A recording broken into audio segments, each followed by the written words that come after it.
اللہ الرحمن الرحیم نحمدہ و نصلی علی رسولہ الکریم اما بعد۔ دوستو عزیزو، بادام ہے، بادام چھلکے کے ساتھ اگر کوئی دیکھ کر یہ کہے کہ یہ بڑا مزیدار ہے تو بڑی نادانی ہے، کیونکہ بادام کے چھلکے کے اوپر سے دیکھ کر کے بادام کا وہ کڑوا بھی ہو سکتا ہے، وہ بالکل بادام کا اندازہ ایسا نہیں لگایا جا سکتا ہے۔ اسی طریقے سے کوئی خط کے کھولا بھی نہیں، خط کا مضمون کی تعریف کرنے لگا کہ واہ واہ بڑی اچھی بات کہی ہے، بڑی پیاری بات ہے، بڑی اچھا خط لکھا ہے، تو یہ بھی غلط ہے۔ کبھی دیکھا نہیں اس لفافے کے اندر کیا رکھا ہے، کیا کہا ہے، کس بات پر بول رہا ہے وہ۔ تو یہ اصل چیز تو یہی ہے دوستو، ہمارے وضع خطا تو صلح کا ہے، لیکن ہمارے باطن کی کیفیت کا اندازہ ہم لوگ جو کر دکھا رہے ہیں وہ بالکل نہیں ہے۔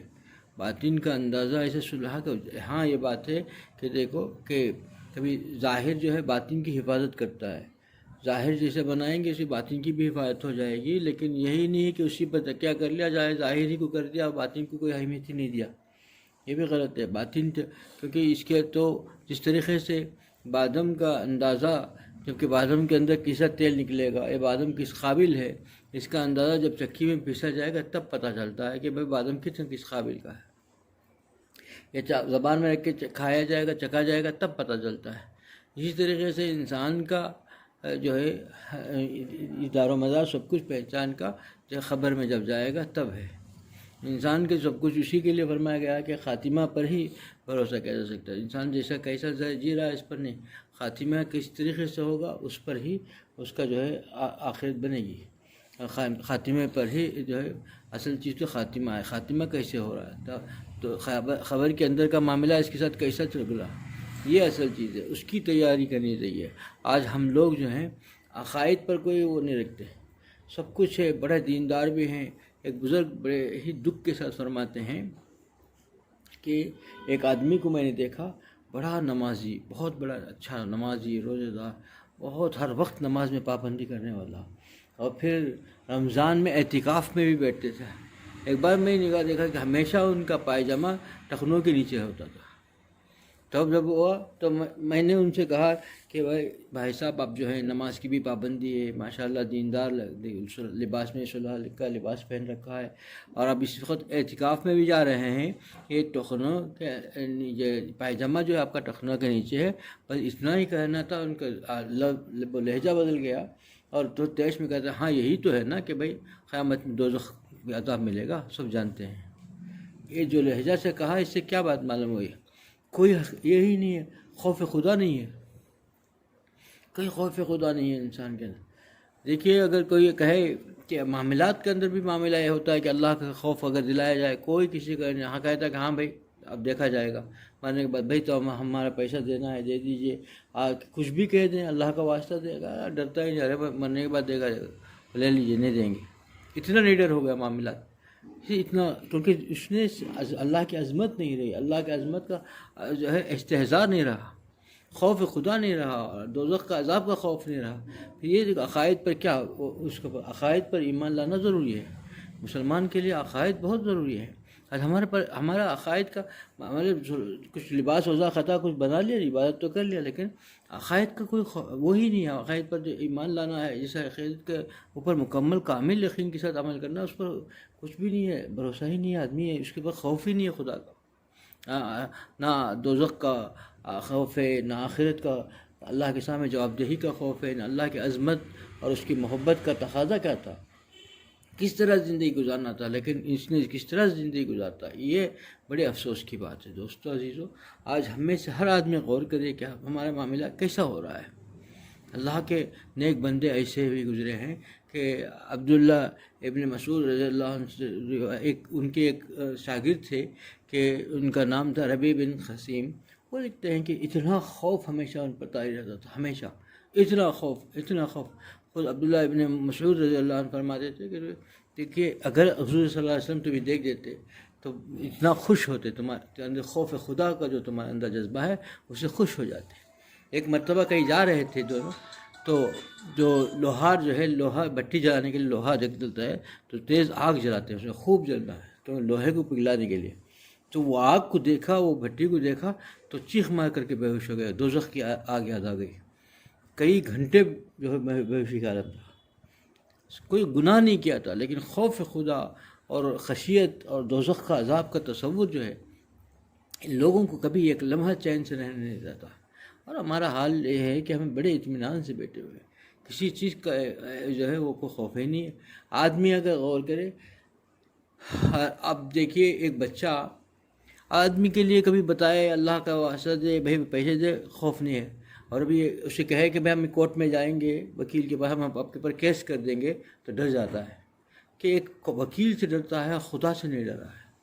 ایک معمولی وکیل ایک انسان سے کہے کہ بھائی کورٹ میں جاتے ہیں ہم تجھے پر کیس کر دیں گے اس کو رکھ کر کے، تو ڈر جاتا ہے، ہاتھ پیر پکڑنے لگتا ہے، معافی مانگنے لگتا ہے۔ لیکن خوف خدا تھوڑا بھی نہیں ہے کہ اللہ تعالیٰ کے سامنے پیشی کا، اگر کہیں کہ اللہ کے سامنے حاضر جواب دہ ہونا پڑے گا تم کر دو، کچھ بھی پرواہ ہی نہیں کرتا، بڑے نڈر ہو گیا۔ کہاں ہے پھر کہاں ہے یہ سب جو ہے، یعنی خوف خدا ہی نہیں ہے، عظمت خدا نہیں ہے، محبت خدا نہیں ہے، پھر کیسی زندگی ہے؟ مومن کی زندگی کیسی ہونی چاہیے؟ مومن کا شان کیا ہے؟ مومن کے لیے کیا فرمایا گیا کہ مومن جو ہر وقت خدا کو راضی کرنے کے لیے رہتا ہے، وہ اس کی محبت میں ایسے فدا رہتا ہے کہ ایک لمحے کے لیے بھی اللہ کو ناراض کرنا گوارا نہیں ہوتا۔ لیکن ہماری زندگی کیسی ہے؟ ہماری تنہائیاں کیسے ہیں؟ ہماری تنہائی کیسی ہے؟ ہم جو ہے ایک چھوٹا 5-6 سال کا بچے کے سامنے اتنے ادب سے بیٹھتے ہیں، اس سامنے کوئی بیہودہ حرکت یا کوئی گندی حرکت نہیں کرتے۔ تنہائی میں سب گندی حرکت کرنے لگتے ہیں کہ خدا کا خوف نہیں، خدا دیکھ رہا ہے وہ نہیں۔ ایک بچہ دیکھ رہا ہے، 5-6-7 سال کا بچہ دیکھ رہا ہے، اس کے سامنے ادب سے بیٹھ گیا، کوئی کام ایسا نہیں کیا، کوئی ایسی گندی حرکت نہیں کرتا، خاموش بیٹھ جاتا ہے، کیونکہ وہ دیکھ رہا ہے بچہ، اس چھوٹا بچہ 5-6 سال کا، اور اللہ کے عظمت کا خوش استحضار نہیں کہ تنہائی ہو گئی کوئی نہیں دیکھ رہا ہے، تو پھر ایسی حرکتیں کرتا ہے کہ اللہ کی پناہ پتہ نہیں چلتا کہ کیا تھا، اور ایسا لگتا ہے کہ تھوڑی دیر میں دیکھنے میں ایسا لگتا ہے اس وضع خطا میں بڑا ولی اللہ ہے، بڑا نیک ہے، بڑا اللہ کا بندہ ہے، اور جب کبھی اسے غور کرتے ہیں کسی معاملات میں معاشرت کے اندر کبھی دیکھتے ہیں تو اللہ کی پناہ اسے زمین آسمان کا فرق رکھتا ہے، یہ ایک دم بالکل ضد لگتا ہے، اس کے حالات اتنے خطرناک ہیں کہ بھئی یہ کچھ اور ہی ہے، وہ کچھ اور ہی ہے، حالات کچھ اور ہی ہیں، ایسا ہو ہی نہیں سکتا۔ مومن کی شان تو یہ ہے کہ ہر وقت ہر آن وہ شریعت کا اتنا پابند ہوگا، ہر وقت ہر لمحہ جو ہے خدا کے خوف سے اور محبت، اللہ کی محبت میں خدا کے خوف سے اور آخرت اور جواب دہی کے خوف سے، یا پھر دوزخ کے عذاب سے خوف کھاتا رہے گا، اور ایسے اس کے ہر چیز ہر معاملات کے اندر وہی اسی کی جھلک ہوگی، اس کا معاملات اٹھا لیں، اس کی معاشرت اٹھا لیں، اس کی عبادات اٹھا لیں۔ لیکن ہمارا حال ایسا نہیں ہے، عبادات تو ہوتے ہیں، عبادات بھی ہیں ماشاءاللہ، سب کچھ بھی ہے، پھر ساری چیزیں بھی چلتی ہیں۔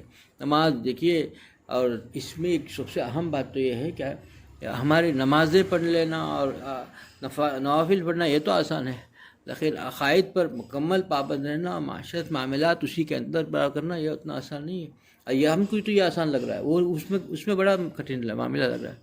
یہ تو پڑھ لیتا ہے، ہم میں سے ہر آدمی اس پر کر لیتا ہے۔ غور کریں، ہم میں سے ہر آدمی کا معاملہ کیا ہو رہا ہے؟ ہمارے معاملات معاشرت کس قسم کی ہے؟ اللہ کا خوف و خشیت کے ساتھ زندگی گزارتے ہیں یا پھر اپنی منمانی زندگی گزارتے ہیں؟ ہمارا جب معاملہ آتا ہے تب پتہ چلتا ہے کہ ہمارا دین کا تقاضا جو ذکر ہے وہ ہے ہی نہیں۔ اسی کے لیے میں نے پہلے بتا دیا کہ ہمارا لباس وضع خطا دیکھ کر تو سب لوگ دیندار سمجھ رہے ہیں، لیکن ہمارے حالات اندر کی کیفیت، کیونکہ اسی کا اعتبار ہے۔ اللہ تعالیٰ نے بار بار فرما دیا دل کی کیفیت ہی کا اعتبار ہے، ہر باقی کا چیز نہیں۔ اللہ تعالیٰ بھیدوں کو جانتے ہیں، اندر کے کیا کیفیت ہے اسی پر معاملہ ہوگا۔ دل کی کیفیت کیا ہے، اندر کیا سوچ رہا ہے، کیا خیال رکھا ہے، اسی پر اس کا معاملہ ہوگا۔ اللہ تعالیٰ اسی پر حساب کریں گے۔ اور ظاہر میں کیا ہو رہا ہے، جیسے کہ ہم لوگ دیکھ کر کے سمجھ جائیں، فیصلہ نہیں کر سکتے۔ ہم میں ایسا ہونا چاہیے کہ ہر حال میں اللہ کے ہاں جب حاضری ہوگی تو کہیں بھی جو ہے اللہ کے ہاں مجرم نہیں ہونا چاہیے، مجرم سے نہیں ہونا چاہیے۔ تو ہمارے معاملات معاشرت سب کچھ جو ہے دین کے مطابق ہو، اور ہمارے عقائد صحیح ہوں، عقائد پر ایمان کامل ہو۔ عقائد پر ایمان بہت ضروری ہے، اس پر کوئی لوگ سمجھتا ہی نہیں۔ اب عقائد کا پر ایمان نہیں ہے تو پھر وہ مسلمان کیسے ہوگا، مومن کیسے کامل ہو گیا؟ ہو ہی نہیں سکتا۔ کامل مومن کے لیے عقائد اہم ہے، عقائد کو سمجھتا ہی نہیں، معاملات سب کرتا ہے، نمازیں پڑھ لیتا ہے، لیکن جب آتا ہے عقائد کا تو جیسے ابھی کہا کہ وہ دیکھا جائے گا، وہ عذاب ہی تو ہے، کوئی خوف ہی نہیں۔ اللہ کا خوف دلانا کچھ نہیں، ایک انسان کا خوف ہے، اس کا خوف نہیں، ایک بچے کا خوف ہے، اتنا بھی خدا کا خوف نہیں ہے۔ پھر کیسی زندگی ہے، کیسی زندگی ہماری؟ ہم میں سے ہر آدمی غور کرے کہ ہم میں سے ہر آدمی غور کرے، بہت بڑے دھوکے میں ہیں ہم اپنے آپ کو عبادت گزار بھی سمجھتے ہیں، اللہ کا خاص بندہ بھی سمجھتے ہیں، نیک بھی سمجھتے ہیں، لیکن حقیقت میں جب دیکھا جائے گا تو حقیقت اور دین شریعت کے ترازو میں تولا جائے گا تو ہمارے سب کچھ کھوٹا ہے، سب کچھ جو ہے ناکارہ ہے، بیکار ہے، کھوٹی چیزیں رکھے بیٹھے ہیں، کیونکہ ہمارے عقائد صحیح نہیں، ہمارا خوف خدا صحیح نہیں، اللہ کی محبت، اللہ کے ساتھ محبت جیسا تعلق ہونا وہ صحیح نہیں ہے، بس سب کچھ اس کے اگر وہی صحیح نہیں ہے جو اصل چیز ہے تو باقی کی کیا حقیقت رہے گی؟ ہماری وضع خطا، ہماری عبادتیں، ہماری سب چیزیں سب ویسے دھرے کے دھرے رہ جائیں گی، ہمارا ذکر اذکار بھی ایسا ہی رہ جائے گا، کیونکہ اس اصل چیز چھوڑ کر کے نقلی چیز پر کیا کریں گے؟ اصل جو اللہ تعالیٰ کے ساتھ تعلق ہے، اللہ کا خوف ہے، اس سے اگر صحیح ہو گیا، جیسا میں نے بتایا ابھی ربیع بن قاسم کے متعلق کہ وہ ایسے تھے، اللہ کے ولی تھے کہ ان کا خوف ایسا تھا کہ بس آگ کو دیکھ کر جو ہے دوزخ کی آگ کی یاد آ گئی، خوف خدا سے جو ہے بے ہوش ہو گئے۔ ان کا ہر لمحہ ہر آن جو ہے وہ نگاہ آخرت پہ ہوتی تھی، اللہ کے سامنے حاضری کا اور اللہ کے سامنے جواب دہی کا، اللہ کی محبت کا ایسا اثر ان کے دل پر ہوتا تھا کہ ہمیشہ روتے رہا کرتے تھے، اللہ کے خوف میں رہا کرتے تھے۔ یہی اثر ہے دوستو، اس کو ہی حاصل کرنے کے لیے خانقاہیں ہیں، اللہ والوں کے پاس جانا ہے، کیونکہ یہ حاصل ہو گیا تو بہت بڑی نعمت ہو گئی۔ اللہ مجھے بھی اس عمل کی توفیق عطا فرمائے، آپ لوگوں کو اس عمل کی توفیق عطا فرمائے۔ وآخر دعوانا الحمدللہ رب العالمین۔